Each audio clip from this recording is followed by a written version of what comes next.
বন্ধুসকল, আজিৰ এই পৃথিৱীত হয়তো ক'ৰবাত কেনেবাকৈহে এনে এজন ব্যক্তি ওলাব যি দিনটোত ঘণ্টাৰ পিছত ঘণ্টা ফোনটো বা স্ক্ৰীণ এখনলৈ চাই নাথাকে। ৰাতিপুৱা সাৰ পোৱাৰ লগে লগে ফোনটো, ৰাতি বিচনালৈ যোৱাৰ আগত ফোনটো, আৰু ইয়াৰ মাজৰ গোটেই দিনটো স্ক্ৰীণৰ সৈতেই পাৰ হৈ যায় আমাৰ। কিন্তু আপুনি কেতিয়াবা ভাবিছেনে, নিৰন্তৰ একেৰাহে বহু সময় ধৰি স্ক্ৰীণ চোৱাৰ পিছত ই আমাৰ মন মগজুক কিমান ক্লান্ত কৰি তোলে? আজি বহুতে কয়, মোৰ মনটো শান্ত হৈ নাথাকে একেবাৰে, মই কোনো কামত ফ'কাছ কৰিব নোৱাৰোঁ, মই সকলো সময়তে ভাগৰুৱা যেন অনুভৱ কৰোঁ।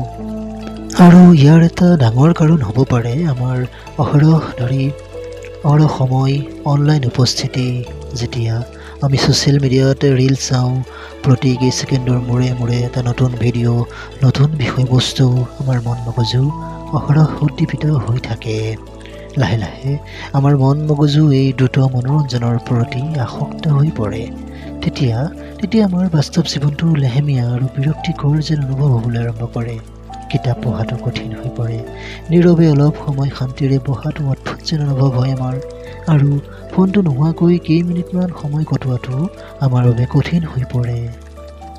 সেইকাৰণেই বন্ধুসকল, আমাৰ মাজৰে বহুজনে আজি ভিতৰি অস্থিৰ যেন অনুভৱ কৰে। ডিজিটেল ডেটক্স মানে ইয়াৰ অৰ্থ হ'ল কিছু সময়ৰ বাবে পৰ্দাৰ বা স্ক্ৰীণৰ পৰা দূৰত থকা, যাতে আপোনাৰ মনটোৱে, মগজুৱে অলপ জিৰণি ল'ব পাৰে। যেতিয়া আপুনি আপোনাৰ মোবাইল ফোনটোৰ পৰা কিছু সময়ৰ বাবে আঁতৰি থাকে, তেতিয়া আপোনাৰ মনটো লাহে লাহে শান্ত হ'বলৈ আৰম্ভ কৰে।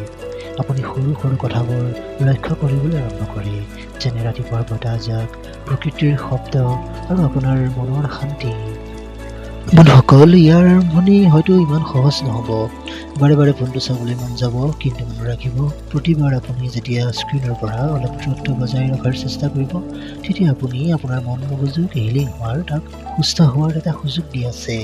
আপুনি কেইটামান সহজ পদক্ষেপৰ সৈতে আৰম্ভ কৰিব পাৰে।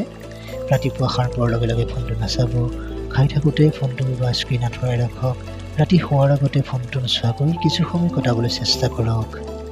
সেইদৰে ক্ৰমান্বয়ে আপুনি লক্ষ্য কৰিব যে আপোনাৰ মনোযোগ উন্নত হৈছে, আপোনাৰ টোপনি ভাল হৈছে, আপুনি ভালকৈ শুব পাৰিছে, আৰু আপোনাৰ মনটো আগতকৈ লঘু যেন অনুভৱ হৈছে। মনত ৰাখিব, মোবাইল ফোন বেয়া নহয় আমাৰ বাবে, কিন্তু সকলো সময়তে প্ৰতিটো পল মোবাইল ফোনটোৰ স্ক্ৰীণত হেৰাই যোৱাটো আমাৰ মানসিক শান্তি দুৰ্বল কৰিব পাৰে। কেতিয়াবা আমাৰ এই মন মগজুকো জিৰণিৰ প্ৰয়োজন হয়, অলপ মৌনতা, অলপ শান্তি আৰু কিছু সময় স্ক্ৰীণৰ পৰা আঁতৰি। কিয়নো যেতিয়া এই স্ক্ৰীণৰ শব্দ, ইয়াৰ হুলস্থুল হ্ৰাস পায়, তেতিয়াহে আমি আমাৰ ভিতৰৰ মনটোৰ মাতটো স্পষ্টকৈ শুনিব পাৰোঁ। যদি আপুনি এই ভিডিঅ'টো চাই ভাল পালে, ভিডিঅ'টো উপভোগ কৰিব পাৰিলে, তেন্তে অনুগ্ৰহ কৰি